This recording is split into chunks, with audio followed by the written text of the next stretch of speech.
विज्ञान म्हणजे कठीण गणित, जटिल संकल्पना आणि केवळ प्रयोगशाळेपुरतं मर्यादित असलेलं विश्व असा समज अनेक लोकांचा असतो.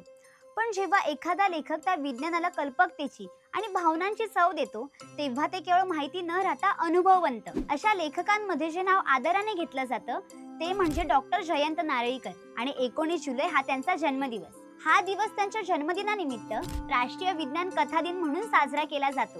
हा दिवस साजरा करण्यामागे केवळ त्यांच्या कार्याचा सन्मान करणं हेच उद्दिष्ट नाही, तर त्यांनी निर्माण केलेल्या विज्ञान आणि साहित्य यांच्यातील सेतू पुढे चालवणं आणि नवीन सक्षम लेखकांची पिढी निर्माण व्हावी हा त्यामागचा हेतू आहे. नमस्कार, मी शर्वरी आणि आपण पाहत आहात कलाकार दिनविशेष, पावर्ड बाय goprek.com.